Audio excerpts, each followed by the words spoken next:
Okay, so you're a pharmacist and you're thinking, what's next? How do I really level up my career? Well, you've probably heard the letters BCPS thrown around.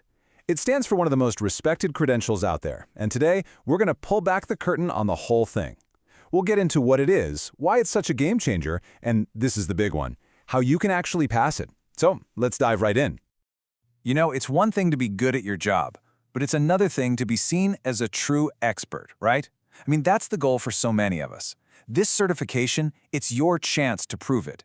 It's a powerful way to get that official stamp of approval on your advanced skills and really, truly stand out from the crowd. And hey, if you decide to go for this, you are definitely not alone. We're talking about a huge global community here, over 31,580 specialists worldwide. Think about that. This isn't just a piece of paper you hang on the wall. It's your ticket into an exclusive club of top-tier clinical experts, the people who are literally shaping the future of pharmacy. All right, here's our game plan. We'll start with why the BCPS is the gold standard. Then, we'll take a look at the anatomy of the exam itself. We'll cover the toughest challenges, give you a blueprint for success, and finally, talk about what life looks like beyond the exam. Okay, let's kick things off with the big questions. What exactly is the BCPS, and why does everyone call it the gold standard? Honestly, the best way to think about it is like it's the black belt of pharmacotherapy. Seriously, it's this immediate, clear signal to employers, to colleagues, even to patients that you're not just a pharmacist, you're a specialist. It says you've got the chops to handle the really complex medication challenges and that you know how to work with the whole healthcare team to get the absolute best outcomes for patients. And the impact on your career? Oh, it's huge. We're talking a serious, tangible edge in a crowded job market. In fact, for a lot of health system jobs, this isn't a nice-to-have anymore, it's a must-have. Plus, even if you have bigger plans, it's the perfect foundation, a real stepping stone to other specializations down the road. So who's behind all this? It's the Board of Pharmacy Specialties, or BPS, and these folks are the real deal. They've been the ones setting the bar for post-licensure certification for almost 50 years now. That's why this credential means so much, because the BPS makes sure it's tough, it's relevant, and it's respected all over the world. Okay, so now we know why you'd want this. Let's get down to the nitty-gritty. What does the exam itself actually look like? What are you really up against? So let's talk numbers. You're looking at 150 questions, and you've got 3 hours and 45 minutes to do them. But here's the stat that should really get your attention: that pass rate. In 2023, it was around 65%. Let that sink in.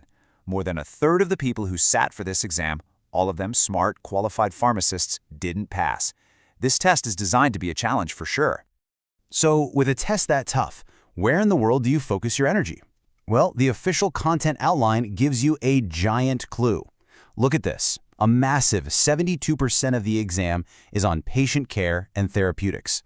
This tells you everything you need to know.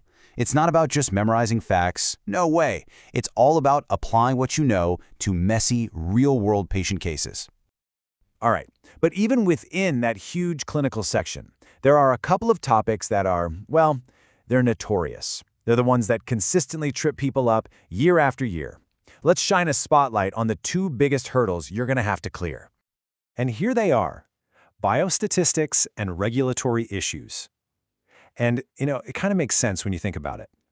How often are you really running statistical analyses in your day-to-day job? Probably not a lot. But you have to understand it to read clinical literature properly. And regulatory stuff?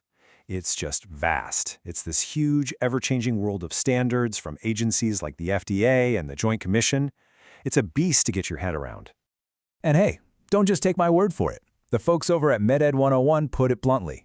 Understanding statistics is vital to passing. End of story. Look, it might not be the most glamorous part of your study plan, but I'm telling you, you absolutely cannot afford to sleep on biostats. Okay, enough about how tough it is. We've sized up the challenge. Now let's talk about how to conquer it. What's the game plan? How do we build a strategy that actually gets you that passing score? I think it really boils down to 4 key things. First, you've got to review your core topics, but go deeper than just memorization. You need to understand the why behind the therapies. Second, you have to be brutally honest with yourself. Identify your weaknesses. Yeah, I'm looking at you, biostats, and attack them head on. Third, it's all about practice questions. Do them until you're dreaming about them. It builds confidence and gets you used to the style. And finally, you have to simulate exam day. It's the only way to build the mental stamina you'll need. Now, if you're a fan of structured courses, you're probably looking at the two biggest names in the game, ACCP and ASHP. Both are BPS approved, both are excellent. But here's a key difference you should know. The ASHP course is known for being the only one that really dives deep into those tricky regulatory and population health topics we talked about. So that's something to keep in mind. But hey, it's not just about the big review courses. There are some amazing other tools out there. MedEd 101 has awesome targeted study guides for stats and regulatory stuff. High Yield Med Reviews offers a fantastic question bank so you can track how you're doing. And please do not forget the official BPS content outline. Think of it as your treasure map. It tells you exactly what's on the exam.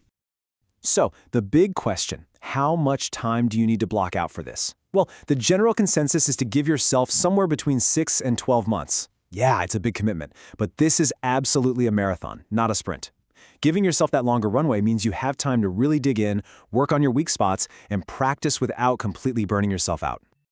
All right, let's fast forward. You've put in the work, you've passed the exam, now what? Well, it's important to know that getting your BCPS isn't the end of the road. It's really just the beginning of a whole new chapter.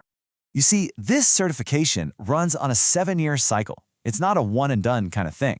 It's really a commitment to stay on top of your game. Every 7 years, you'll have to recertify, which you can do by taking another exam or by completing continuing education. It's how the BPS makes sure that a BCPS pharmacist is always an expert. So there you have it, the BCPS exam decoded. It's a tough journey, there's no doubt about it, but it's one that can absolutely transform your career. We've laid out the blueprint for you, now it's your turn to start building. So my question for you is, what's the very next step you're going to take on your path to becoming a board-certified pharmacotherapy specialist?